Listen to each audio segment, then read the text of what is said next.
Hormarka TV.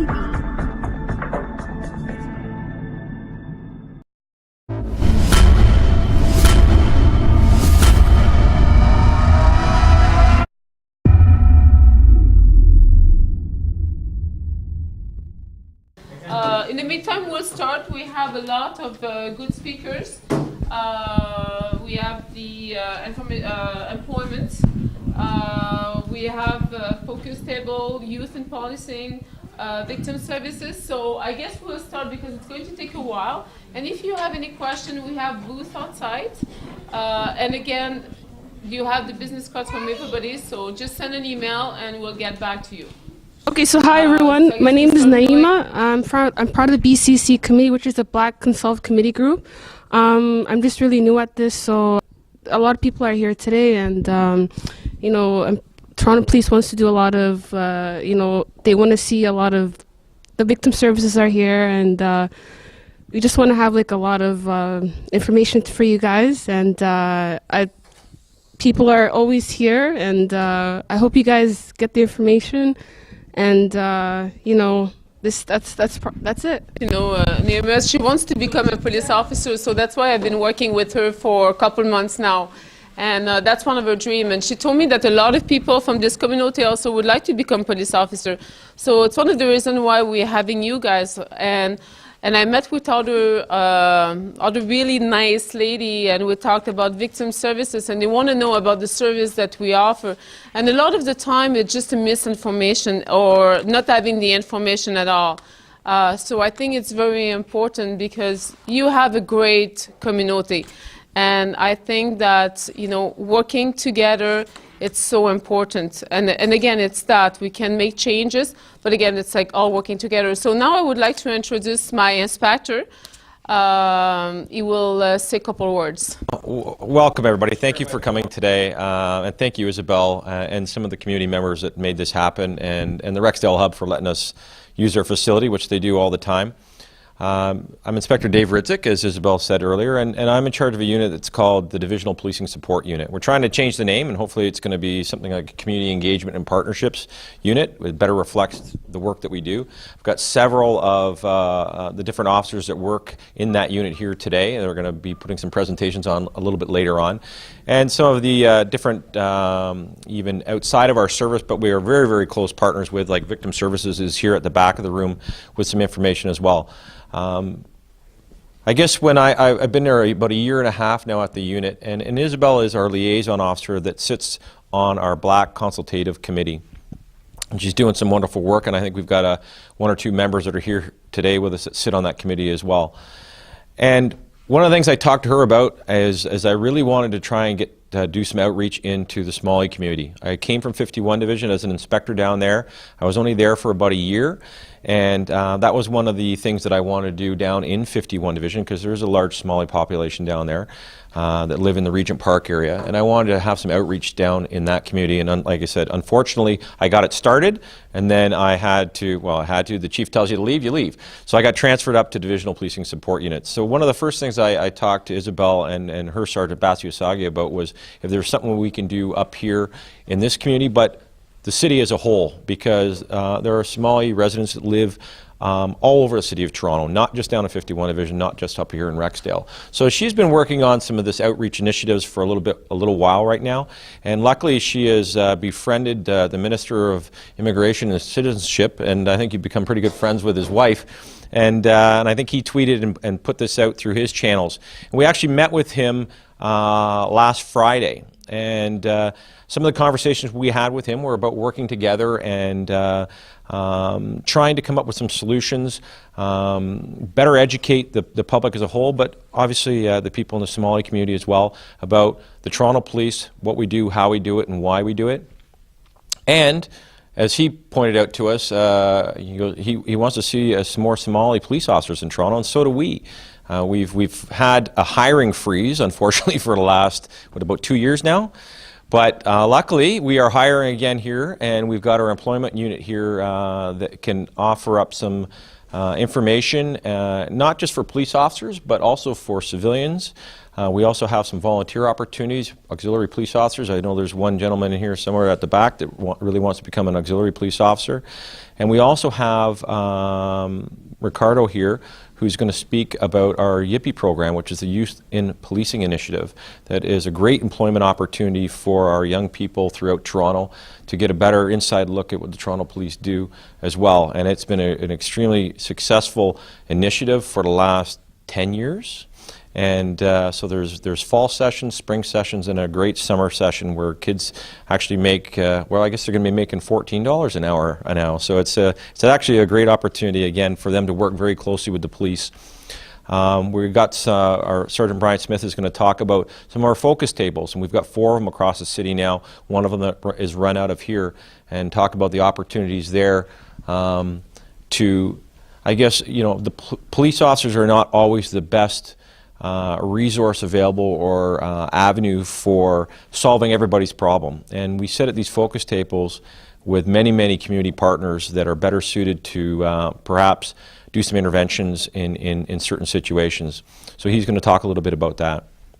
But what I really hope you get out of this today is a little bit more knowledge about what the Toronto Police do, why we do it and how we do it, and some of the opportunities, again, later on to be able to, if you're seeking employment or anything like that, we've got all of our different agencies and partners here that hopefully are going to provide you with all that information. So thank you again for coming out, and I hope you find today very, very informative. All right? Thank you. Thank you. Thank you. Now I would like to invite Employment Unit to do a quick presentation. And again, if you have questions, you can ask a couple questions to them, but they will be outside the room after. If you have like individual questions that you would like to ask, please go and ask them. You can always send them an email also. So they will just start. Thanks. Can I just steal the show for one more Absolutely, second? sir. Because the one thing Isabel asked me to do, and I walked away and I thought, oh, I didn't mention that. And I was going to get in a lot of trouble after today if I didn't mention it. So one of the things that came up in our meeting with the minister was, he asked us, he goes, well, why doesn't Toronto Police have a diversion program for their youth? And I said, what are you talking about? We do. And he's like, I never knew about it. And he had, I guess, conversations with several people in the community, and they asked about that. So we do have a diversion program. We've always had a diversion program in the City of Toronto. However, not every division participated in it. And it used to be somewhat ad hoc. Some divisions partnered with community agencies and were involved with it. Some divisions did not. And it wasn't standardized across the service and how it was run and the whole bit. So Detective Karras from our unit worked on it, I guess, for about a year and a half, and we've actually partnered with the Ministry of Child and Youth Services, and we standardized a program across the entire city that every single division can use and has been utilizing. And that program is available to all youth that commit minor offenses. They have to agree to partake in that program, and the parents have to obviously agree with it as well. And it's pre-charge, not post-charge, so they can, that information, so it's basically if they've got arrested for, let's just say, shoplifting at a store, and it's their first, even sometimes their second offense, it's minor, sending them to court is probably not the best avenue. We know that, right? It ties up the courts. They're really not going to learn too much out of that. It's hard on the family, it's hard on the child. What they really might need is some resources in the community, whether it's a youth outreach worker, or a social worker, or somebody that can get assigned to the case. So that information, so if they agree to enter into that program, that officer takes in all the information just like they were if they were going to gather that information as they were arrested. Parents get notified, they sign off on the paper, and that goes to Ministry of Child and Youth Services. They then have a large catchment of organizations, community organizations in Toronto that are better suited for conflict resolution, anger management, whatever it may be, and they assign a worker to that youth. Okay? And then they enter into the program, they complete the program, hopefully. So far we've had 99.999% of the people that have, youth that have been involved have completed the program. They complete the program, the information comes back to the Toronto Police that they completed the program, end of story. No more records are kept, it's done. So it's been very successful. It started up in about the end of June of 2017, and I just checked last week with her, and to date we've had approximately about 190 youth that have been diverted so far. It's a learning curve for all the divisions that didn't partake in a diversion program previously, so that detective is actually going out to each and every division and talking about it. We did a press release, we put it out on Twitter, we did it in the lobby of headquarters, but still, obviously, if the minister didn't hear about it, there's probably lots of people in the community that haven't heard about it as well. So we're going to try and get some of that information out as best we can through the minister, and hopefully you guys can share that with your contacts as well, that is actually a system that's in place in Toronto as well. So, okay, thank you. Now I'm done. Is that good, Isabel? There you go. Oh, over here? Over here. There you go. Thank you, sir. Pull the camera over. Okay, good afternoon, everyone. First of all, Happy New Year. Thank you once again for having us here. My name is Ismail Dukai, and I'm a Toronto Police recruiter. And my co-presenter, my partner, is Officer Julianne Palm. So basically, we've been told, because of time restraints, we only have about 15 minutes to talk. Usually this presentation is about 45 minutes to an hour, and then we have question and answers. So we're only going to hit the tip of the iceberg, so bear with me. If you have any further questions, or better yet, for those of you who are interested in policing, I suggest you come to our general information sessions, and they're held at our police headquarters, which is at Yonge College, 40 College Street. And the next one, I believe, partner, is on January the 15th. Yes, it's a Monday night in the evening. Perfect. You've got me on slim lens, right? Just checking. Okay, perfect. Beautiful. Bad joke. Thanks for the 3 people that laughed. Okay, so moving on. Okay, we're just going to go quick. Like I said, the majority of the presentation I'm going to skip over, but please do come to our general information session. It's on our website, which is www.torontopolice.on.ca/careers. Okay, when you go on that website, then you can sign up for a general information session, which you're getting part of here, I said. And you can also sign up. The good thing is we, the Toronto Police Service, offer free fitness sessions. Okay, so you can try what that's like, and yeah, we'll go from there. So basically this slide very quickly basically says that the Toronto Police Service is the 4th largest municipal service in North America. Okay, we're only behind Los Angeles, New York, and Chicago. Obviously our boundaries, as you can see, it's from Steeles Avenue to the north. To the east, it's the Pickering Town Line. To the south, it's Lake Ontario. Okay, and then our Marine unit actually helps out the States on a lot of calls in the water. And in the west, it's Highway 427 to Etobicoke area, okay? So these are our boundaries. All these numbers you see over here are different divisions within our police service, okay? And there's 17 divisions within the Toronto Police Service. Okay? The minimum requirements, okay? When we are looking for police officers, for you to apply, these are the minimum requirements. As you can see, you have to be at least 18 years of age, okay? A lot of people do ask us recruiters, is there an age where, I need not apply because I'm too old? The answer to that is no. Okay, if you can pass all the physical, the medical requirements, all the testing requirements, you have a good chance as anyone else to get in. About 7-8 years ago, we hired a gentleman who was 52 years old. Okay, so as long as you can pass all the requirements, you have just as good a chance as anyone else to get hired. The good thing is you don't have to be a Canadian citizen. You can also apply as a permanent resident. Okay. What they do suggest is grade 12, so you have to have high school education as a minimum requirement. But to be honest with you, nowadays the majority of the people that we do hire have post-secondary education. So college, university is an asset. Okay. Of course, you have to be able to drive. Before you can apply, if you can get your standard first aid CPR level C, which is your basic. So that's just a 2-day course over the weekend with St. John's Red Cross. These are a few companies that offer that, okay? So you do need that. When it comes to vision, I know a couple people here have glasses. So without any optical aids, your vision cannot be any worse than 20/40, okay? That being said, I know there's a lot of companies out there, Bachner Institute, LASIK, that do laser surgery. Before you do any type of surgery, we're going to get to it in future slides, you have to contact a company which is called Applicant Testing Services. So this is the company that does your written test, your physical test you have to do with them, okay, in order for you to apply. So you have to pass a written test and a physical test with Applicant Testing Services before you can apply to become a police officer, okay? But please call them first. And the reason why I say that is because there's some surgeries that they do not recognize. Okay, so before you do any type of eye surgery, give them a call, okay?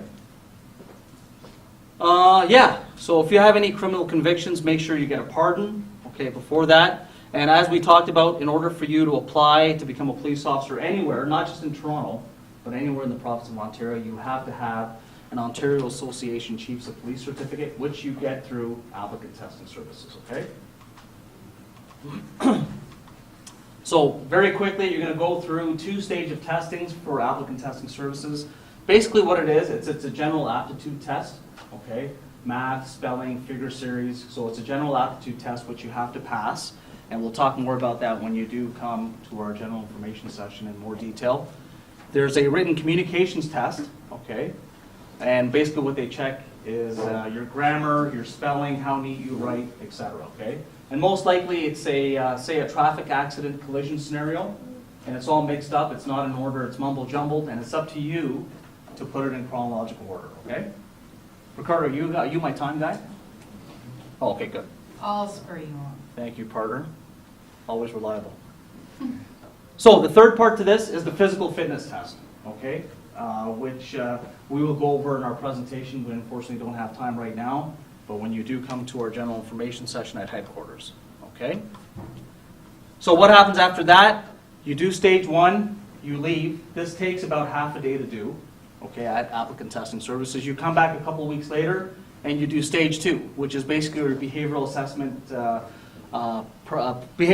personnel assessment device. It's called the BPAD. What that is basically you're in front of a screen like this or a television monitor, and there's different scenarios that are played out, and you have to react to what you see, okay? And each scenario is about 45 seconds in length, and you have to basically react, talk to the screen, okay? So that's the type of testing. And as we discussed, there's a vision and hearing test which you have to pass, okay? So this is the company's name. It's called Applicant Testing Services. That's their contact number, okay? Now for you to do the written test and the physical test with ATS, there is a fee, as you can see, of $330, okay? But the good thing about Toronto Police is when you come to our general information session, we give you a free trial to do the practice fitness session, okay? So the first time you come, you only try out the equipment, you don't go through the whole test. But then the second, third time you attend, you actually are eligible to do a timed fitness session. Okay, so that's a good thing that we do provide. So we suggest you do take advantage of that. Come to our prep sessions or fitness sessions before you pay big money. Okay? If I'm forgetting anything, please go ahead. If you can go back a couple Sure. of screens. So as Constable Dupai was saying, it is a very competitive process. We showed you what the minimum requirements are. There are value qualifications. So these are qualifications that Toronto Police, and Toronto Police only, are saying that will put you above. So everyone is on the same level playing field, but if you have some of these qualities, all of a sudden your file, your application would get put up higher, on a higher rung. So you would be more competitive. So for example, you do have university or college education, or you speak another language fluently, as well as writing it, etc. Those are all key components of making you that really, that special officer, or some of the other things there. So these are the key components that we're currently looking at and moving forward. Because during our hiring freeze, we had to reevaluate the type of officers that are within the community. We want to be more available to the people in the community. So this will set you apart. So if you want to quickly take a snapshot of that, you can, or when you come to an information session at headquarters, we'll explain everything in more detail. Likewise, the physical test that my colleague was talking about, those are also sessions. Everything's posted online, so you can always register for those. And even if you're just sort of thinking about it and playing with the idea of being a police officer, it's not bad just to come out and try these things out so you get to see what we actually have to go through to get on the job and also to stay on the job, because we have to be at a certain fitness level to maintain our position as a police constable on the road. Perfect. Thank you. So very quickly, like I said, we are a little bit rushed, unfortunately. What happens is hypothetically you pass your written, your physical test through applicant testing services, okay? You apply online, okay? You'll notice for those of you that have checked our website, we do have an online application right now for a cadet in training, okay, for the position of police constable. That deadline will come off on February the 5th, okay? But not to worry, a few months later, okay, we have been told that later on this year, there is going to be another online posting for the position of police constables, okay? So no immediate rush to go out and get an applicant testing services certificate right now, okay? But hypothetically, if you do have your ATS certificate, you've passed the written, you've passed the physical, once you apply online, okay, and positive thinking, what happens is you get called for a stage 1, part 1 and 2 interview, okay, and what that is, it's your local focus interview and your pre-background questionnaire. And what that is I would say close to 99% of that interview, if not the entire interview, is a written test, okay? So it's a pen and paper test, and they're going to ask you questions about your personal information. Have you had any Highway Traffic Act violations? Have you had any issues with the police before? Have you tried drugs, alcohol, et cetera, et cetera? So be full, frank, and fair is what we say. Be honest. Honesty is the best policy because you can always explain yourself in an interview. They're also going to ask you what you know about the police service.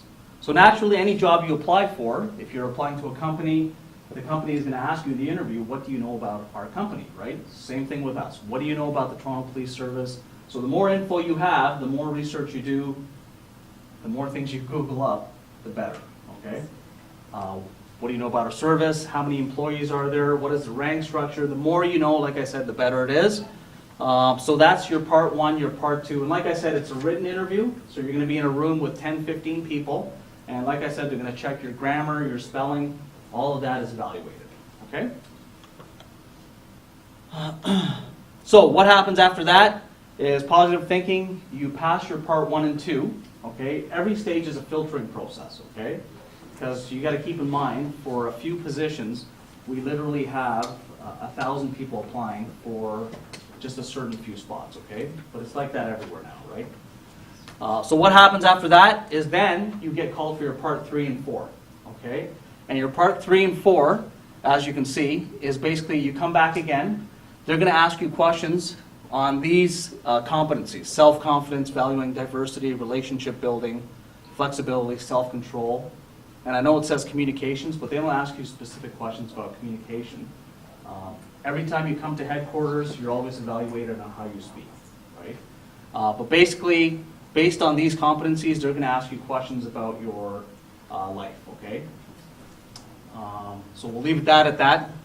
What happens is, you notice if you're successful in that interview, it says if you pass, you're valid for 18 months. There is a myth out there that people say, you know what, if I don't get hired with the police service within a year, my application is terminated. That is not true.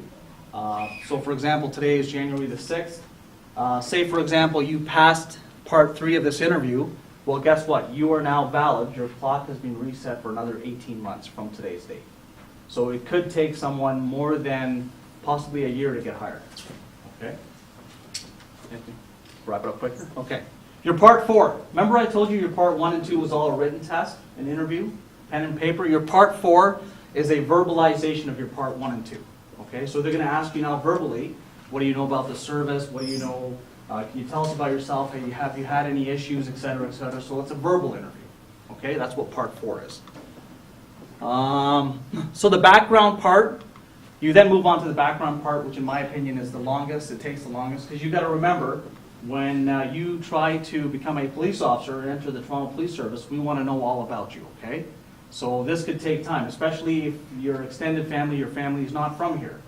So for example, if they wanted to check on my background, my in-laws, I got married in Kenya, so they would have to check everything in Kenya. And as you know, there's an 8-hour difference, okay? It's not 2:10 right now.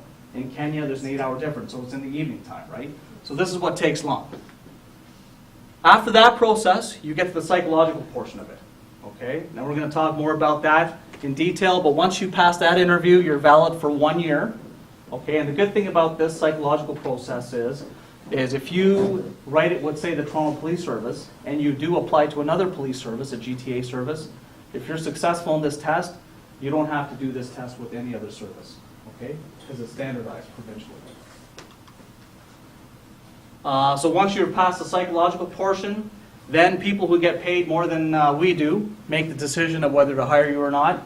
and that's how you become a police officer, okay? And we just talked about the rest of the stuff, but that is just the tip of the iceberg. Am I out of time right now? That's okay. It is okay? Okay. So a few things. Obviously, before you sign on the dotted line saying, before you sign your conditional offer of employment, there are a few things that you do have to get. There is a medical exam that you have to go through with our Toronto police doctors. Beforehand, there are some immunizations that are mandatory that you do need, okay, to join the job. But you'll get a list of that as we go. Good thing is, yes? What I was just going to add to it is, with regards to the background portion of it, I don't know if you paid attention to the news at all this week. They were talking about organizations, companies, as well as the police, looking into backgrounds. We also do social media checks. So it's a big thing, and this is just a tip for anyone that is trying to get employed anywhere. If you do have social websites like you do Instagram, all those kinds of things, make sure you are pretty clean in those areas, because employers can not hire you based on what kinds of things you put out there on social media. So just be mindful of what you post out there. Prior to signing the offer, we also do require you to do a fitness pin test, as well as the prep test all over again. So we're expecting you to maintain a level of fitness throughout the whole process. And a tip, which Constable Dukai was hinting at, was that the process from the time that you submit an application online and you get that call for that first interview, that written one, until you actually get hired, can take anywhere from 6 months to a year and a half. So that's why we need to make sure that everyone is fit, and at every different stage that you come to see us, you have to be in a fit level. Okay? Perfect. Yeah. Can you just talk like maybe 2 minutes about, we have Patty here that is in charge of the auxiliary program. Yeah. But can you make just 2 minutes that we are hiring for the auxiliary program? If they have questions, they can speak to Patty? Sure. Just so we are. So what you might have noticed on that one panel that said the valued competencies, we are also looking for people that have 2 years worth of volunteer experience. Toronto Police has a program that's called the Auxiliary Officer Program. That's actually a volunteer position. And what's involved in that is very similar to what is involved in applying as a police constable. A lot of the requirements are very much the same, except you don't have to have that fitness, that ATS testing. But there is a physical component that you will need to be at some level of fitness, because the training, once you do make it as an auxiliary officer, you will be doing some, like learning some defensive tactics, etc. We are looking for auxiliary officers, so monitor the website. We will be putting a posting up sometime in January. The requirements are very similar. You do need a standard first aid CPR. And it's an opportunity where you get to not only work alongside police officers, but learn about some of the other resources that we utilize and work within those resources. You might be helping us do a missing person search, or if there's been an incident, like for example a homicide, if we need some witness statements or trying to find witnesses, we often use auxiliary officers for this. So there's a lot of different ways that you're sort of working alongside the officers, and it gives you an opportunity to see, do I really want to become an officer, or do I just want to stay and be an auxiliary? The minimum requirement that you have to do for hours per year is only 150, so it's not that many. And the way that we contact officers is, or people, once you do make it, is through emails and phone calls. And then we just say, are you available this day? And depending on where you are and your availability. The training, the testing is all done in the evenings and on weekends, so it wouldn't interfere with your day job, if you have a day job. But that's a good area for you to get some volunteering. It's also a good way to give back to the community. Okay? So please do talk to our auxiliary officer. She's pretty famous because you can see her pictures right in the middle there of our screen. So that's her right there, ladies and gentlemen. Just thought I'd throw that in. I think that's it, right? Is that it? Thank you. Thanks for having us, and feel free to come to our table, ask us any questions, okay? Thank you. Now we're going to have, Ricardo is going to be talking about the youth in policing program. Thank you.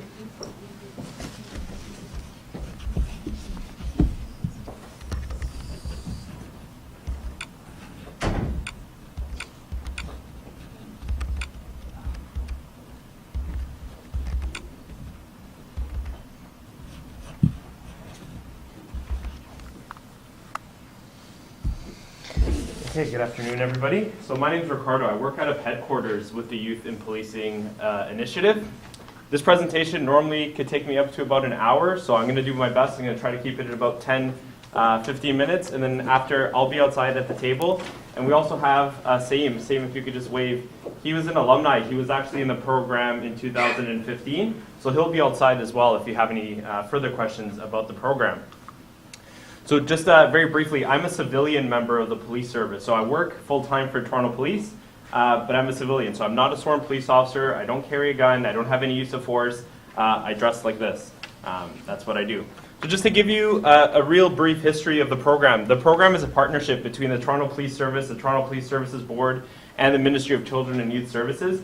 They came together in 2006, and they decided, you know what, youth in the city, they need employment. That'd be something that'd be useful. Also, the relationship between the police and the community, especially our youth, isn't always the greatest. So together they came up with this opportunity that's been running successfully since 2006. So the details, basically we hire youth between the ages of 15 to 18 to work full-time with us in the summer and part-time with us in the fall and the winter. Youth that normally come from our neighborhood improvement area. So these are neighborhoods from across the city that the City of Toronto has deemed as perhaps needing a little bit more resources. So that's for the most part where our youth are from. We want to promote the participation in and exposure to the work environment through safe, productive work environments. For the parents in the room, I can tell you this job is very safe. I know some people think working with the police, it's a little bit dangerous. The most risk for our youth is like a paper cut. That's pretty much where the risk stops. We make sure that they're in a safe environment. We want to enhance the link between the police and the community. What better way to do that than with our youth? A lot of our youth then leave our program and they go talk to their community, talk to their friends, talk to their family, and tell them about their positive experience that they've had with the police. So 3 programs. I'm going to touch on all 3, but I'm really going to emphasize the summer program, which is the program that we're hiring for right now. So when you leave here today, you can actually go home and apply for our summer program. That's a program that we're hiring for. So I'm going to start with the winter-spring program. So students would have to have applied for this program in October. That program runs from February to June, and that's a 6-hour-a-week program. So students work after school. They'll either do 2 3-hour shifts, or they'll come in on a Saturday and a Sunday to do their hours, as well as 7 hours of training 1 Saturday per month. And we'll touch base on what training is like for a UP student. And again, we're at $14 per hour. So our program is funded by the Ministry of Children and Youth Services. So whenever minimum wage goes up, they always put us on par with minimum wage. We actually used to pay above minimum wage, and now we're on par because the wage is what it is. Our next program, our fall program. So these students graduated in December. They would have applied for a program in April. They work with us between September to December. Again, part-time, 6 hours per week. We really want to prioritize school. So we don't want to make it too many hours so that you aren't able to commit with your school commitments. And again, 7 hours of training, $14 per hour. Now our flagship program. So this is the program that started it all, the summer program. This summer program that's coming up, it's running from July 3rd to August 24th. In order to apply for this program, you have to apply between, so the posting went out this week, all the way up until February 4th. So February 4th is the deadline. There's a poster that looks like this. It's out on our table outside, and it has the website where you can go to apply, as well as the dates and everything else. And this is a full-time program. So students work with us 35 hours per week for 8 weeks in the summer. So the first week is training. So we have officers from across the service and outside agencies that come in and talk to you about what youth and policing is, what the Toronto Police Service is. And it's $14 per hour. There is some weekend work. A lot of the times the weekend work is optional. It depends on where you get placed, if you'll be working weekends regularly. Now, I just want to mention, if any of you have friends or family that might be interested in this program and want more information, but they aren't here today, we're hosting a session on January 22nd, just up the road at 23 Division. We're going to be there from 5:30 to 6:30 p.m. doing this longer presentation. So if you want to refer anybody to come and meet us there, I'll be there along with my partner, and we'll be doing the presentation. So just keep that in mind. And again, that's all in the posting that I'll ask. If you'd like, you can grab on your way out. What type of work do our students do? So these students went out with the traffic officer, and the traffic officer was teaching them how the radar detector works. When the officer pulled somebody over, they would give the driver a choice between a ticket or a lecture from the youth. Lectures are a lot cheaper, so everybody always takes the lecture. But it is pretty embarrassing getting a lecture from a 15 to 18-year-old telling you how dangerous it is to speed. So that's something neat that they get to do. Graffiti removal, they do a lot in the community. Administrative work, so these students are preparing to go hand out crime prevention information. These students are at Community Day. So as many events as there are going on, our students tend to go out with. We do place 6 students to work in the our auto shops in the summer. A lot of people don't know, but Toronto Police actually has 3 garages. One of them is running 24 hours a day, and 2 of them are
iskaagaan hooshayda u hilmaamaye hubaal waaye ina ka herenine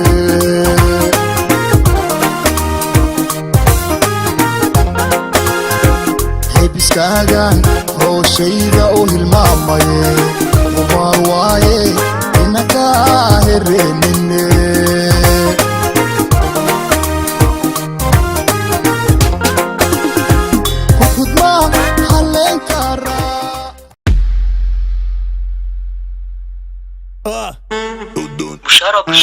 busharo alla ilaahay waxay cusubta caalamkan jecel waxa loo wasiinaya dhammaan dadka jooga dalka Canada gaar ahaan magaalada Toronto iyo nawaaxigeeda hudud high speed internet xawaarihiisu aad u sareeyo in lagaaga yeeleelay dalka Canada gaar ahaan magaalada Toronto haddaba ha ka habsaamin xanuuga hudud high speed internet kala xidhiidh lambarada shanta kaaga hudud running about 20 hours a day or something like that.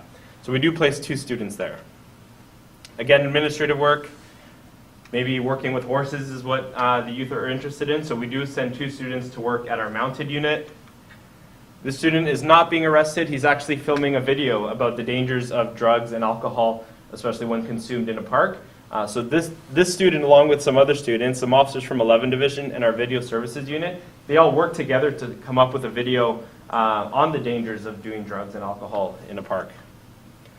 Different operations and campaigns that are going on, and rookie ball where students get to work at the parks with the Toronto Blue Jays Jace Care in the summer. So there's a lot that's going on. So I'll skip through some of it because just we're pressed for time. So in order to apply, you have to be between the ages of 15 to 18 on the start date. So as of July 4th, I believe it is, you have to be between 15 and 18. You could turn 19 the next day. You could have just turned 15 the day before. As long as you're 15 to 18 on that date, you're good to go. You have to be legally eligible to work in Canada. You can only do this program once. So if you've done the program before, you wouldn't be eligible. So like Saeem, like the volunteer from Victim Services that's here today that's also done the program, they wouldn't be eligible to do it again because they'll probably tell you they would just come back every summer. And then we would never have new people to do the program. You have to permanently reside in one of the neighborhood improvement areas, and I'll touch on that on the next slide. You have to meet all security clearance, and you have to have a valid social insurance number at the time of hire. So even if you don't have a social insurance number right now, it's okay as long as you're working at getting that. These are the neighborhood improvement areas from across the service. This is what the city tells us to focus our hiring in. What I always tell people is as long as you live in the city of Toronto, fill out an application. You might reside in one of the priority identified neighborhoods like I did and not know because you don't maybe you don't know what the name is or you're not sure. As long as you live in the city of Toronto, you can submit an application. So I would ask that you don't self-exclude yourself. Just go ahead and apply. These are the neighborhoods by name. Okay, so before you apply, one thing you have to have is an updated resume. It doesn't have to be an elaborate resume. It could just be your name, your school, your contact information. Make sure anything that you have, volunteer work, anything you're interested in, put that on your resume. You have to have valid current contact information. I'll tell you, lots of times we're at the stage where we're calling people to offer them the job, and they've changed their numbers or they put a number that doesn't actually work, and we can't get a hold of them. And there's only so much we can do before we have to move on to the next applicant. Also, if you're using an email address, which is where we do a lot of our communication, I would just say probably use a professional email address and not anything like ballplayer97. We've seen some pretty interesting stuff in the email account. So make sure you have something that's at least a little bit professional. And then I also put here, visit toronto.ca/jobs. That's just somewhere you can go to get more resources on how to make a resume, how to prepare for an interview. That's a website with the City of Toronto. Okay, so in order to apply, you go to our website. It looks exactly like this. You click Begin Your Application Process here, and it'll take you to the application. You'll just review. This is a posting from last year, so you'll notice the wage is different. You'll see something that matches exactly the flyer that we have outside. And then you just click Apply. You go through all the questions, some basic questions. And then when you're done, you'll know you're done because it says you've successfully submitted your job application. And within 24 hours, you'll receive an email just thanking you for applying to the program. If you don't receive that email within 24 hours, give us a call. Our number is on the website and on the flyer, and we can look into that for you. Okay, so it's not all fun. It's not all work. There is a little bit of fun to the program, and this is probably what some of the students find the most fun about our program, is you get to go on guided tours.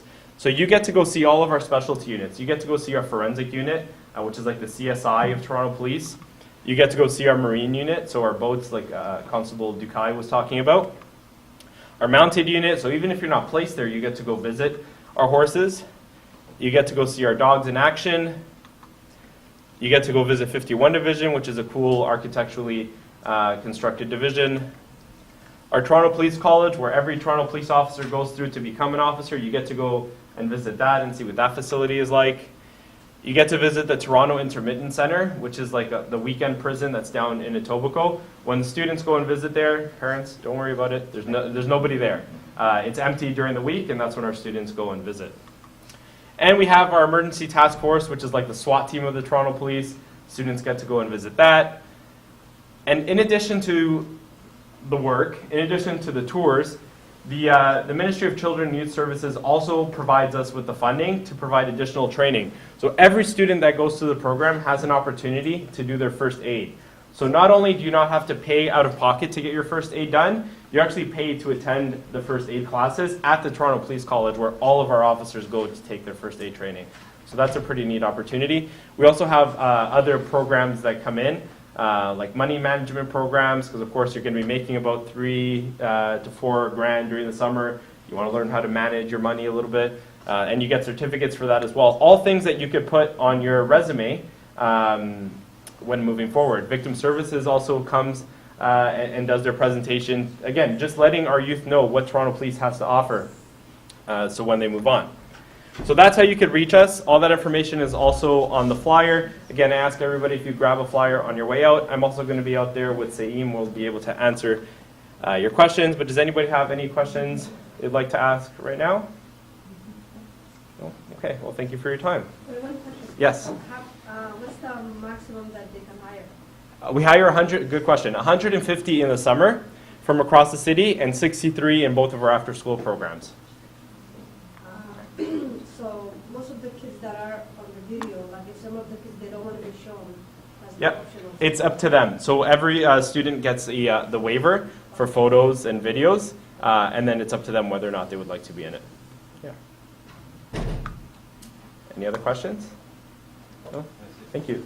Thank you. That is a great program, and I really encourage everybody, and if you have family or friends, to go to that information session. Because I think for kids during the summertime, honestly, because we In my office, we get about 3 of the EP, and I mean, it's such a great opportunity because they get to know everything we do, and like Ricardo was saying, they go everywhere. It's quite neat, and after that, it's such a good experience to put on the resume. So I will encourage you to attend the information session. Now we're going to have Sergeant Brian Smith is going to be talking about the Focus Table Toronto.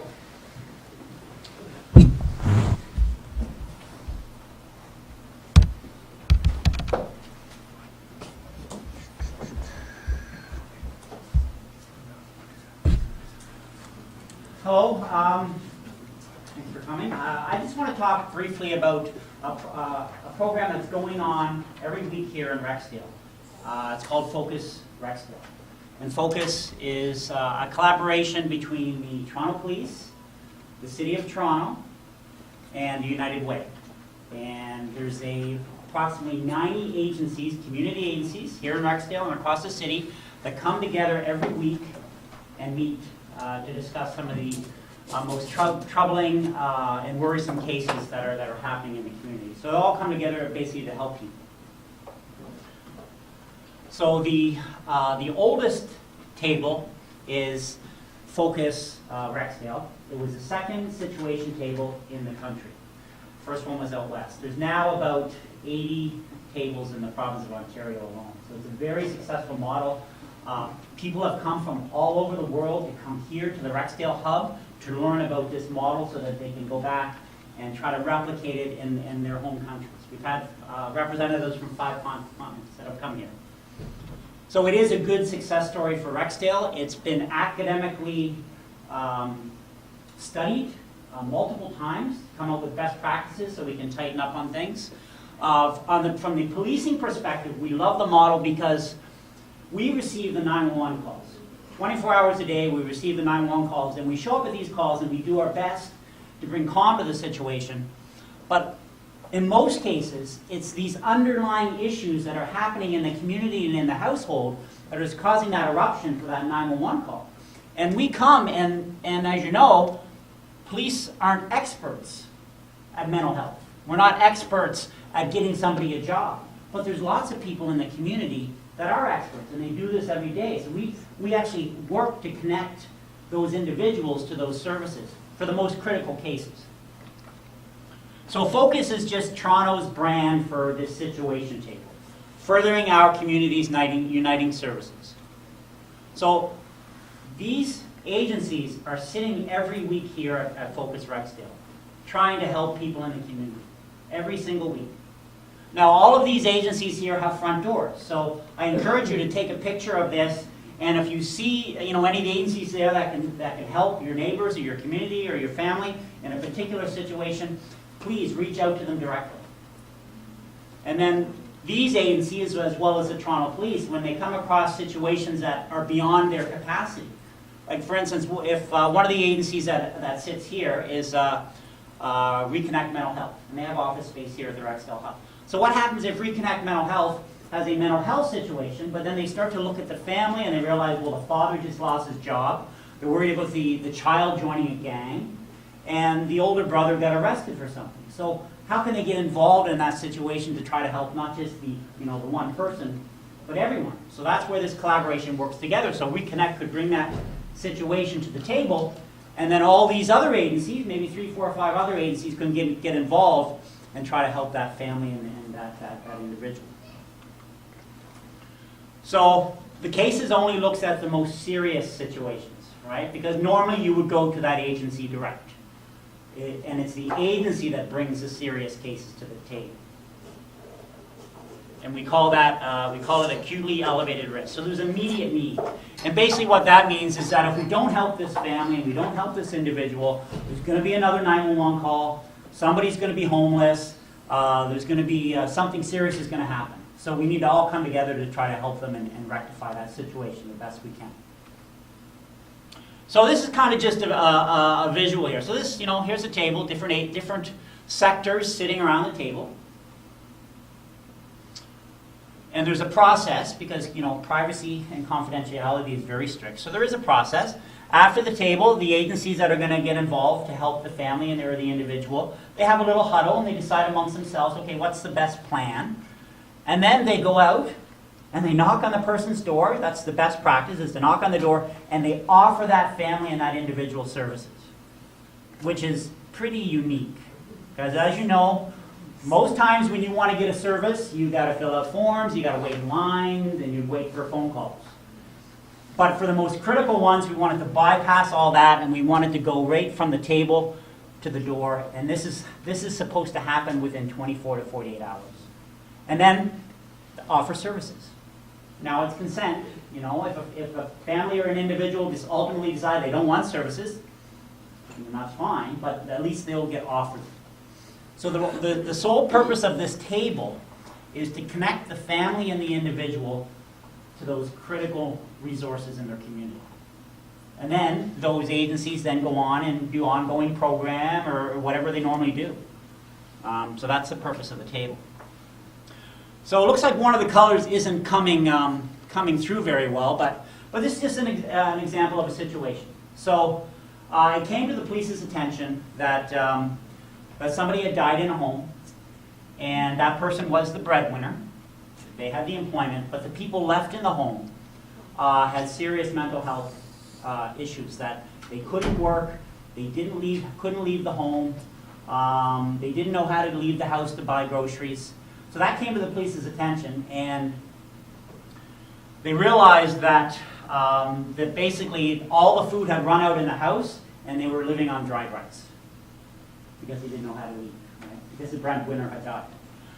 So that guy, and they didn't speak English, and there was no family or friends involved, there was no agencies involved or nothing. They were just on their own. So police got involved. They brought that situation to the table. The story is told at the table the same way I just told you. We don't have to talk about names, addresses, date of birth, and phone numbers. We just tell the story. And then we say, okay, what are the most pressing issues or risk factors involved in that family? Okay, well, we have mental health. Certainly they need supervision. Poverty, unstable housing. So agencies that are involved in those areas then come together. They stick up their hand and say, I want to get involved, right? So those agencies, mental health services, employment, community, they're all sticking up their hand to get involved. That takes about 5 minutes. Then those agencies have a discussion after the meeting and say, how can we help that family? And then one of the agencies, unbeknownst to everybody there, they actually had an emergency fund that they could buy groceries. So they actually left the meeting, went to No Frills, bought a whole bunch of groceries, and then connected with the superintendent of where this family lived to stock up their fridge. And then right off the bat, all of these agencies are offering services that day. So it is surprising, but a lot of individuals and families slip through all of the cracks of all of the agencies. There are agencies available to help, but the connection's not made. People don't know about it, or they don't know how to ask. And some people slip through all of the cracks, and then police end up seeing it as a 911 call, you know, or someone else knows, right? So if you know a family or an individual, and go back here, you know, let one of these agencies know. If you know one of the community officers at 23 Division and you trust them, let them know. Because then they can give that to the officer at 23 Division, and then that officer can bring that to the table and tell the story, and try to connect those individuals, right? But only obviously for the most pressing cases. Fast forward back here. So just as an example, for Focus Rexdale, so this was up until January of 2015, so the first almost 2 years of existence of Focus Rexdale. 323 cases like I just described. Some of them could be a kid joining a gang, some of them could be a trouble in the family home, they're going to be evicted, something going on. 323 cases like that have come to the Focus Rexdale table here. Police bring a lot. It's because we see the most with all those 911 calls, and we don't have the tools to be able to help those people. Toronto Community Housing have brought a lot. Anyone tell me why Toronto Community Housing would bring so many? People are getting evicted because there's so much going on in their life that even Toronto Community Housing has to evict them. But then what we found with those cases, extra agencies get on board and help that family, and guess what? They don't get evicted. It's becoming a more stable tenant, right? Because we're able to help out on some of the other troubling parts of their lives. So these are the agencies that get those people not apply. But other than that, yeah, anyone can apply. There's no other criteria. We're just looking for people that represent the whole community and you know, want to give back to the community. That's all. People are not convicted of any, they were in a situation where they may have been known to the police. Well, that's fine. That's fine. That's fine, yeah. And people interact with police all the time, right? Sometimes, yeah, no, that's fine. Yeah. That's fine. You know, if it's a good person, they want to do good, they want to, you know, get a job, they want to move on, and this is a good opportunity. It'll open their eyes, right? You don't have to, you know, we don't want people that just want to take this to be police officers. Yeah, we know that some kids are going to take this because they want to be a police officer. That's fine. We just want people that are out and live across the city to learn about policing. Because you don't learn about policing from the media. Because we all know the media only tell the bad side of policing. They wouldn't tell the good side. I mean, some media are here to tell some of the good side, but generally speaking, we only get we don't get a lot of the good news stories out. And this is a good news story. Any other questions on that? So our website will probably be up mid-February. Anybody can call me, right? 808-0145. Email me, brian.smith@torontopolice.on.ca. I guess the colors didn't come out for some reason so well on this projector. I'll tweet about it at CopSmithTPS. Ricky's going to tweet about it when we launch the spring program. So I would have used an aerial shot of Rexdale, but I don't have one. So if anyone has an aerial shot of Rexdale, please send it to me. I'll use it. Any other questions? Okay, I'll be here. Thank you. Thanks, Isabel. Thank you. Now I would like to invite Victim Services. Thanks, Brian. Yeah, you're welcome.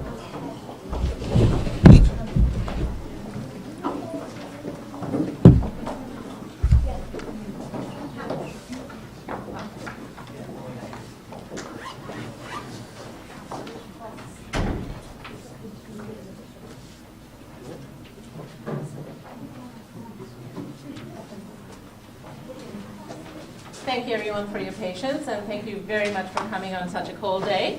So we'll keep it very brief and simple, and if you guys have any questions at any time, please go ahead and you can definitely interrupt us. So first of all, I just want to thank you all the organizers to put this together for the community and to just to have a connection with each other and to see what services are out there.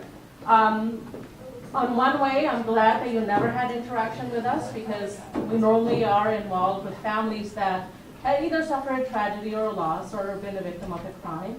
On the other hand, if you don't know about us, then if you are or somebody you're, family or a friend, if they need our service and support, then if you didn't know who we are, you wouldn't be able to really guide them to the right point.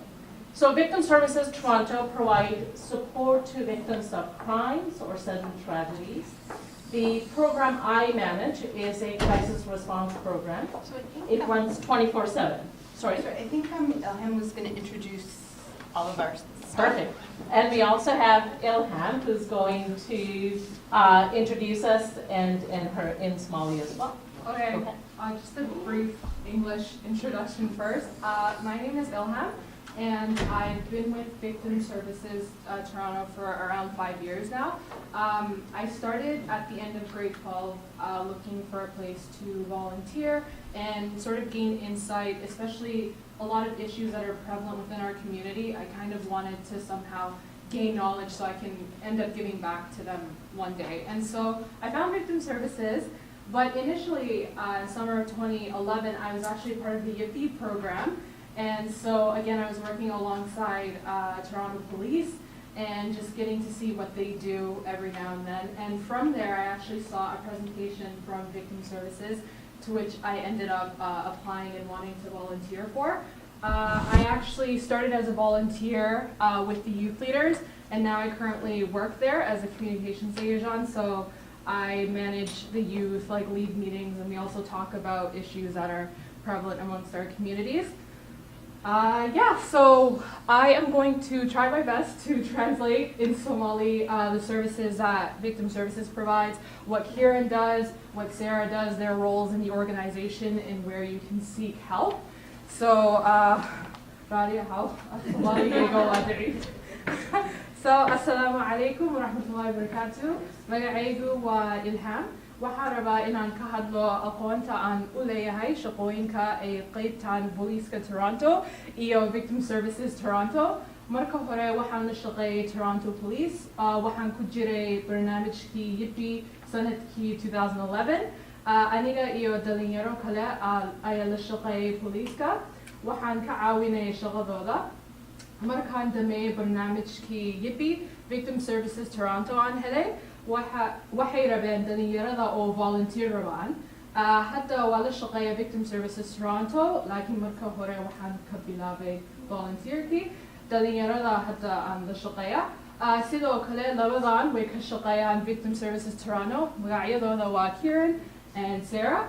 So waxaan idin sheegi doona waxay sameeyaan. So Kieran, she's the program director of crisis response. So waxay madax ka tahay jawaab celinta dibanayaasha.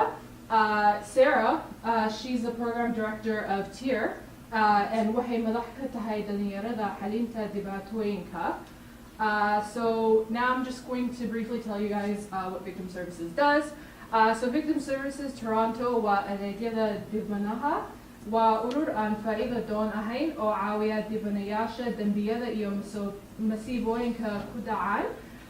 So what kind of assistance do they provide? So qaybaha ay caawiyaan waxay kala yihiin. So they help out with domestic violence, so dhibaatada qoyska ama familiga, sexual assault, khasbinta, and bullying, if anyone's dealing with bullying.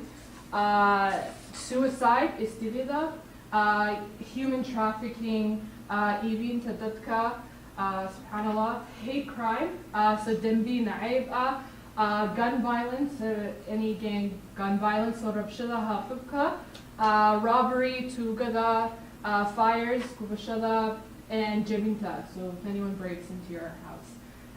So Toronto Police, iyo Victim Services Toronto, isku mid maaha.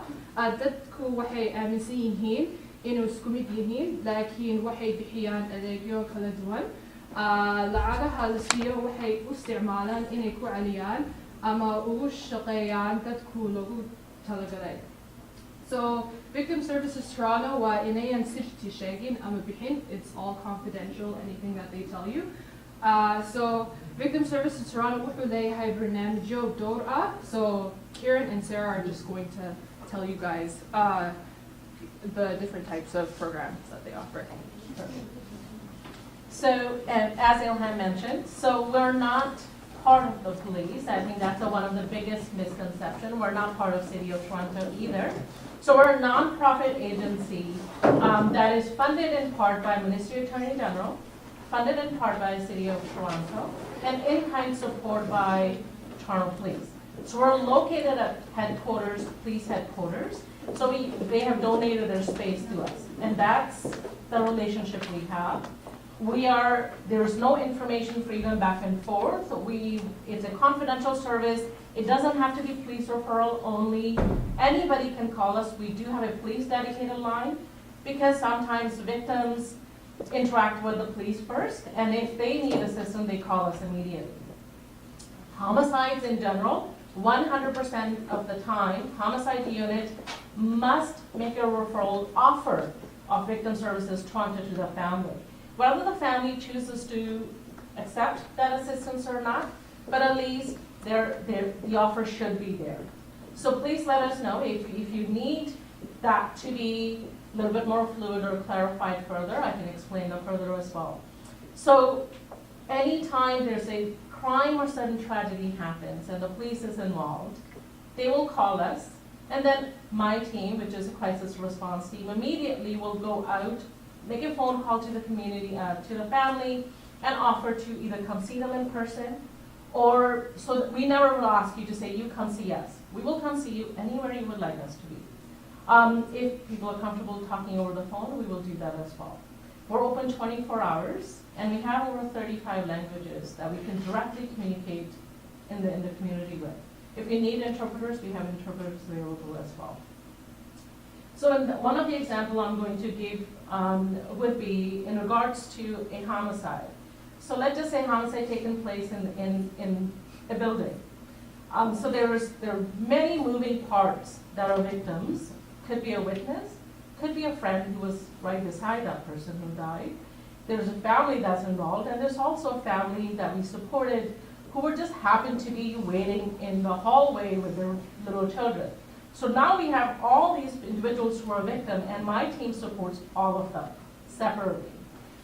So the family who's lost a loved one, their needs are definitely separate than the needs of a victim and the needs of a witness to the little children. So we support each one of them differently. Somebody's needs may be financial, that the family who's lost a loved one suddenly, on top of the grief that they have, on top of them explaining to little children what happened to the siblings, they have to pay for this funeral that they're not prepared for. No parent is ever prepared to have a funeral for the child, but financially it could be hard. Toronto is an expensive city to live in, so there are programs that are available to us. So our Victim Quick Response Program, there is a qualifying criteria because that's a solely run by Ministry Attorney General program. We can apply for funeral immediately. Based on the faith, we can actually connect you with the coroner's office. All that is done within 24 hours. Application is put in, approval is gained back within 24 hours, and you'll have an answer as to how much the family is approved for. In addition to if there's any one-on-one support needed, specialized counseling, there are many programs that are available that the family may not be aware of. So you may think, I have enough family and friends supporting, but there may be other areas where you may need support down the road. Your children may be needing support down the road. There may be bullet holes in the building that you live in. There's a constant reminder and you need to move. We may be able to help you with relocating and writing a support letter to, if you're living in community housing, writing a support letter. The person who may have died may have been the breadwinner for the family, and now you cannot afford to pay the market rent if you live in market rent. I may be able to write a support letter to advocate for you to move into housing or rent to beer income. So there are many ways we can assist. Our services are not, like I said, limited to any particular division. If you feel like you're a victim of a crime or tragedy, please call us. If you want to assist as a volunteer, Sarah will talk about that in a bit as well. But majority of our services are of any crime. Anywhere you feel like you're a victim. We have people who are calling because they're suicidal. It's 4 a.m. and they can't sleep and they have thoughts of harming themselves or somebody else. They call us to say, I think I'm going to kill somebody. That's okay to make the phone call. Somebody in the back, I think, you were asking about, if I have son or daughter going the wrong way, what do I do? We have many mothers calling us to say, my son came home with a stolen phone or stolen merchandise, or he has drugs that I don't know where this money is coming from. He has a brand new jacket. I didn't pay for it. So we are open to having dialogue with anybody who needs. So if you need support, please call us. And if you say you don't need this to go to the police, we will respect your confidentiality and provide support at any level we can. So the first program is run in an emergency basis. We stabilize the family for the first couple of weeks. That's my program. But if the family needs ongoing support, I feel like there's many moving parts, that the person needs multiple agencies to come in and support, but they need one coordinator. I cannot expect a mother who's grieving to do 1, 2, 3, and 4, all of this on her own, where she doesn't even have a car, or she doesn't, she has young children. So I do have a case management team as well, which is in services, and that manager's not here today, but they do a fantastic job at coordinating services, advocating, talking to the ministry, have all those moving pieces, and they will work with you and for you till you stabilized again. So that's their role. And our volunteer program we couldn't do without what Sarah does. So currently, right now, we have 14 full-time crisis counselors. We have 27 relief crisis counselors that can come in any time. But we could not still do our job without the volunteers that we have. So we have close to 100 volunteers that come in and assist us 24/7 in answering phone calls, taking information, going out to the community with the team. We could not do what we do without that piece as well. So if you're interested in volunteering, Sarah will definitely give you information about how to do that. If you have any questions about any of the information, absolutely go ahead and ask anytime. Yeah, do you want to briefly Okay, before Sarah jumps into the volunteer portion, I'll just briefly translate what Kieran said. Just like a summary. Yeah, this is a summary. Okay, so victim crisis response program برنامج كجواب علمتا دبناها دد كمسيبوين ككدعان دد بي وجو جوابا سي وعاويان so waxay ku hadli karaan 35 luqadood so tusaale ahaan English, French, wixii lamid I think dad Somali ay hayaan too. Victim Services Toronto way okay, that's okay. So number 2, enhanced services, what Kieran was talking about. So waa dadka waxay siiyaan waqti dheer oo ay ku caawiyaan tusaale ahaan dadka oo shooga ku jira. So for example, markuu qof la dilo waxay ka caawiyaan sida funeral or qabriga, laakiin restrictions ay hayaan. They have some restrictions. So tusaale ahaan, let's say wiilashii or ay ku jiraan gang, for example, So hadduu dadkii oo la dilay, isagii waa la dilay, then qabrigii ma ka bixinayaan. Laakiin hadduu wadada oo iska maraya keligiis, and then xabad la ku difay, then bas waa la caawinaya qabrigii funeral. So way la taliyaan si ay u caawiyaan. Also counseling, therapy aan ku siya haddii oo shock haysato. High-risk support services waxay caawiyaan dadka halista ku jirta. Waxay fiiriyaan inta khatartaadu la eg tahay si aad nabadgelyo u hesho, insha Allah. Yeah, so, meesha aad ka hadlayso aad tiri gaangiska markayna ku murays karaa xabadda isku dhiftaan ma waxay caawinayaan kuwa gaangiga ku jira mise qofka wadada iska marayo aan dambiga lahayn? No, gang waa qofka aan dambiga lahayn bay caawinayaan oo aan gaangiga ku jirin. No.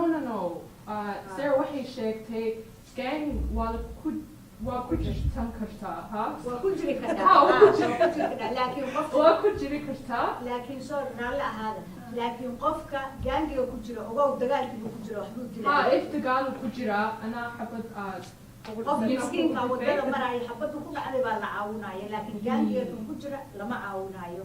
Saas u Yeah. So a gang member is not going to be helped, but a bystander will be helped. Is that?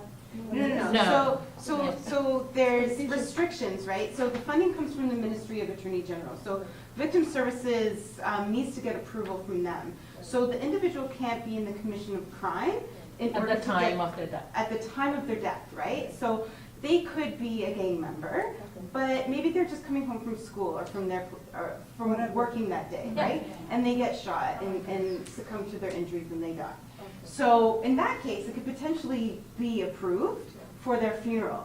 However, if they're shooting somebody and then somebody else shoots them back and they die as a result, then it won't be approved because they're committing a crime. The reason that they're of their death is because they're shooting somebody else, right? So how do you prove that? Like, how do you know that they're shooting somebody? Well, this is how we ask the officer, the homicide unit, and the person, the responding unit.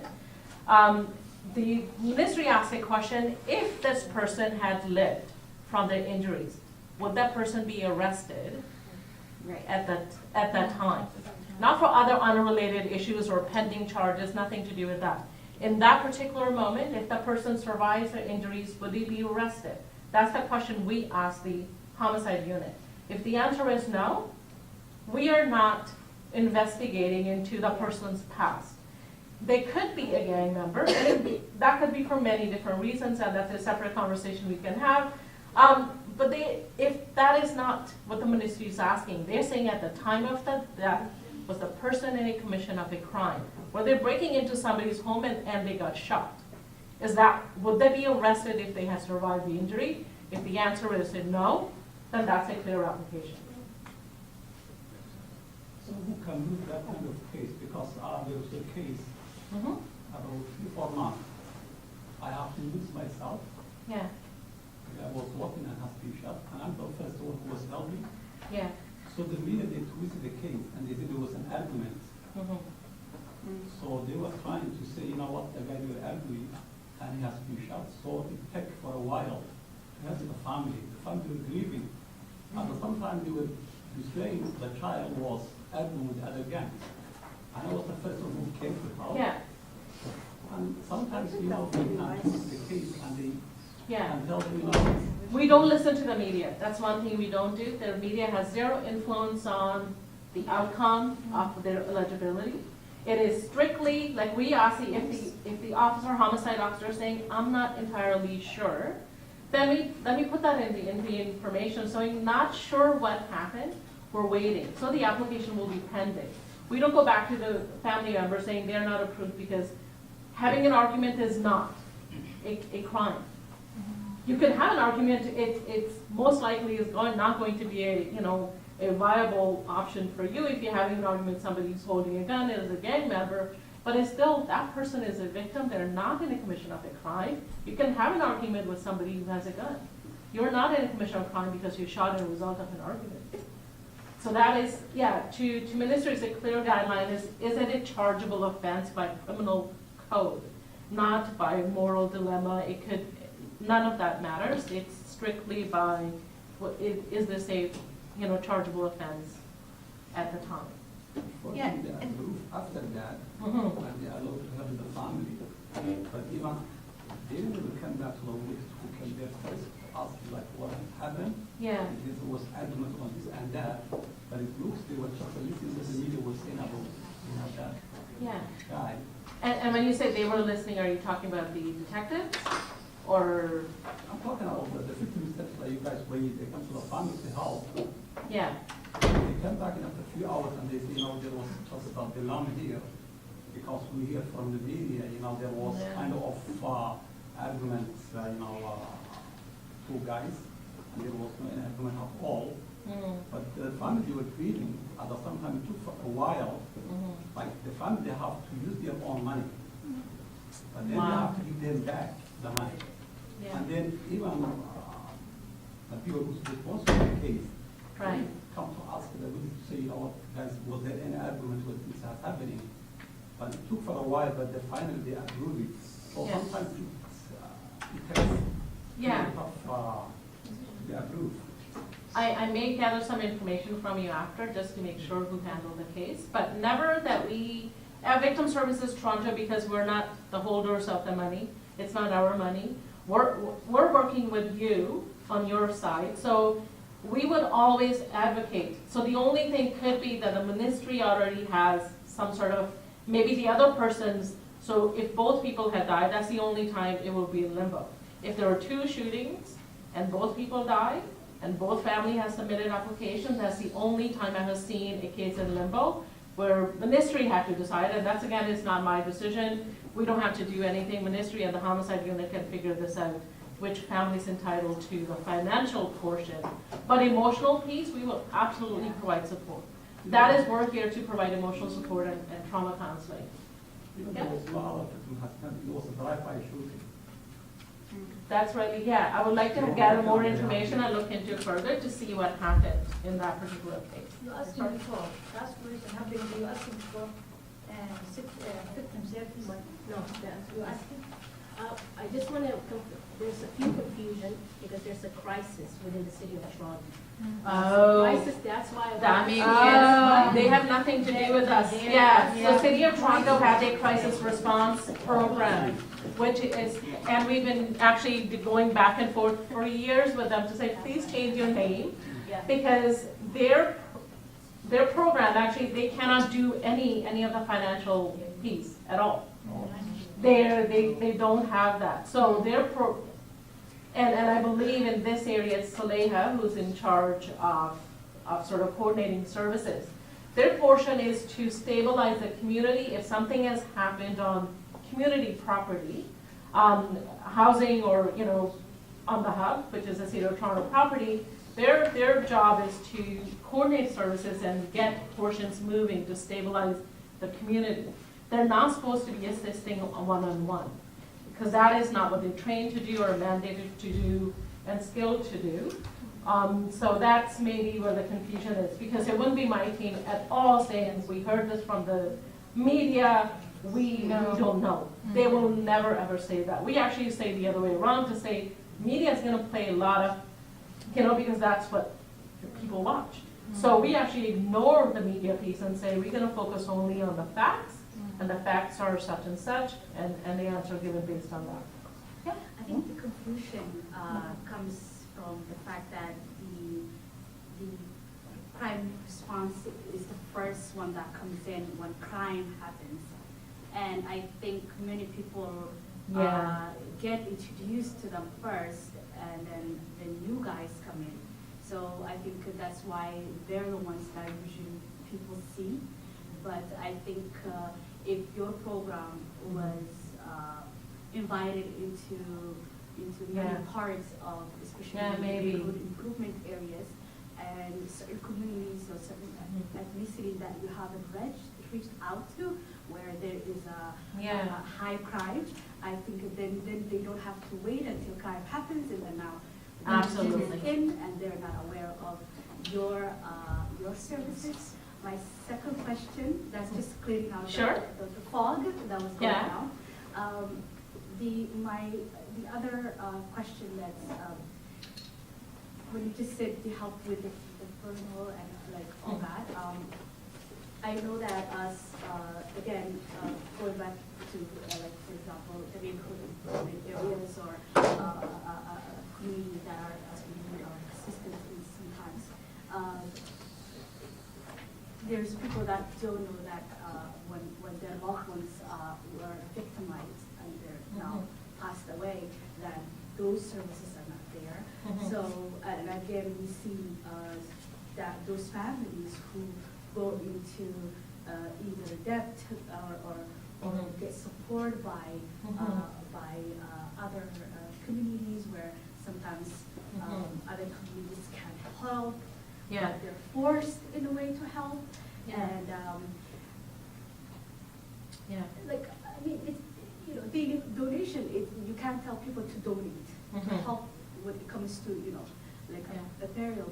But again, there are people that are not able to chip in like $200 to but then you'll have this service and they're not aware of it and I know sometimes we have centers that are aware of your support, but some communities, some people don't even know the City of Toronto offers these services. So thank you for really pointing that out. Oh, not at all. Hopefully we can get into families that are not aware of, and when something happens, that they know there's help, that they're not alone. Yeah, and that's one of our goals, is to do more outreach in especially Rexdale.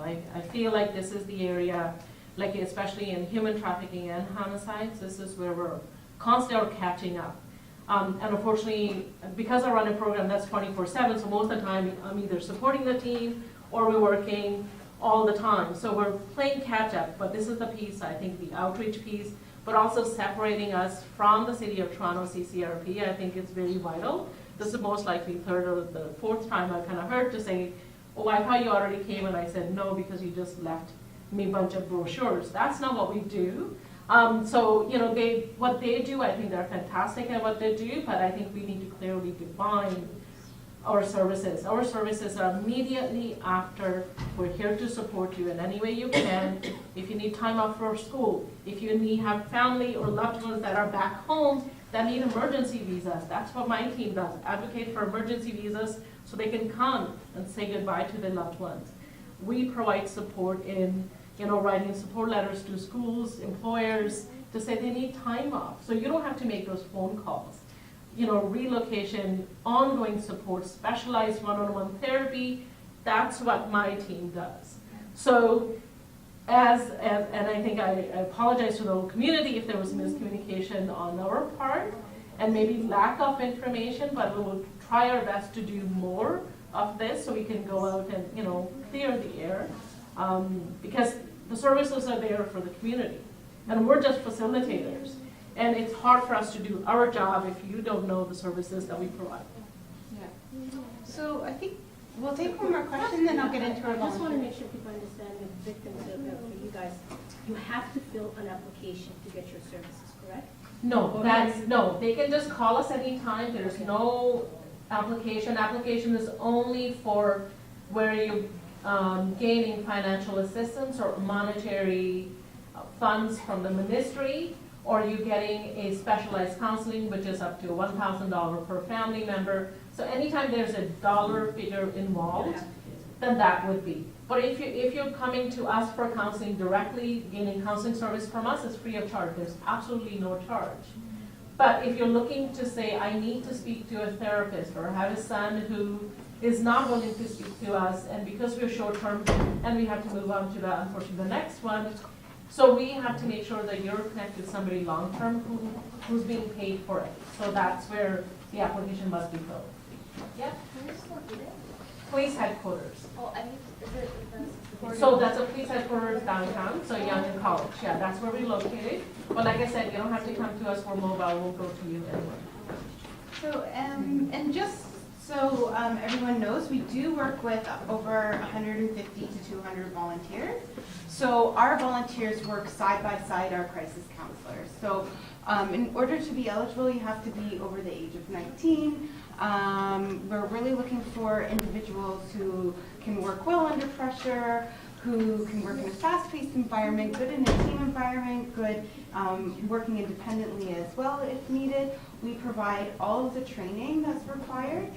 We do 33 hours in-class training, 16 hours hands-on training, and then from there you're working side by side our crisis counselors. So right now we're currently recruiting. Applications are due February 1st. If you're interested in something like that, then you can go onto our website and fill out an online application. And now I'm going to hand it over to Ilham to talk to our crime prevention program, which is called TIER, Teens Ending Abusive Relationships. And you can tell her a little bit more about that. Yeah, so the program that I'm involved in is called TIER, Teens Ending Abusive Relationships. So this is around the ages of 15 to 18 years old. And so basically, they just, hire youth, not hire youth, but get youth to volunteer, recruit. There you go, recruit volunteers and around the city of Toronto. And we basically equip them with the knowledge of, how to spot a healthy relationship, how to practice safety both online and offline. So we start very young. So if any of you have any children at home between the ages of 15 to 18 that are interested in the youth program or are very passionate in advocating for issues such as, we also talk about not only domestic violence, but we also talk about issues such as bullying or gender-based violence or, issues that are very prevalent amongst the community, mental health, for example. In addition to that, we also have a weekly Twitter chat. So TIER is a by youth for youth program, so it's just completely run by youth. I'm one of the organizers of the meeting, so I basically, alongside the other youth, we come up with different ways to communicate issues that are very prevalent amongst our community online. So we have what is called a chat, hashtag TIER Talk, if any of you guys want to partake on Twitter. It's every Thursdays from 7 to 8 p.m. And we talk about issues such as, again, mental health, bullying. We also talk about Islamophobia too, just any issues that mean a lot to us as well. So, and we interact with various people across the world as well, just engaging in healthy discussions and just being able to allow the youth to be able to be in a healthy space coming after school, finding a safe environment where they can share their thoughts and, just help improve the community as well. So again, if any of you guys have any siblings that are between the ages of 15 to 18 years old and, are looking to gain community hours as well, here is the program for you. And so just submit your resumes to tier@victimservicestoronto.com, and they'll look at it during the summertime, I believe. So, yeah. Great. Yeah. Thank you. Any other questions? Is your service only in Rexdale, or you guys come over in North York? Yeah, so all of Toronto. All of Toronto, each region has their own victim services. So Peel has their own, Vaughan, York has their own. So we will even go outside of Toronto because they are not 24 hours. So we will even go if, an accident, motor vehicle accident happened, and it's a fatality that needs to be addressed. It's not in our jurisdiction. We'll go out, but we completely cover all of Toronto.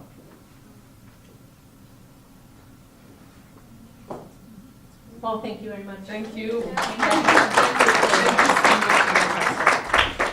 just wanted to add some information. Again, thank you very much for coming out here today. I want to thank the Victim Services, the EMP program, the Focus initiatives, and especially recruitment that came out here today. And moving forward, as Isabel said, we want you guys to do your part, and whatever concerns you guys have, we will do our best to get them. Okay. All right. Thank you so much, everybody, for being here, and I think we need a lot more of that, huh? I think being out there in the community and knowing about the service, because like I said, a lot of time we have the misinformation, or we don't even know about it. We don't even know about all those good services we have, and I think it's so important. And I mean, we can play a part, but you have to play your part also. And I think, we will support you, and you have to support us. And I think it's this way, I think we can make changes, like I said before, and working together. And we're going to have a lot more of those information sessions. And let us know if there's something else you would like to hear from us. And again, we'll do it next time. But thank you so much, everybody. Also, all the speakers today. That was great. I learned every time that I come here. Every time that I hear Brian, I learned something. And thank you, Victim Services, and everybody else for coming here. Thanks. Thank you.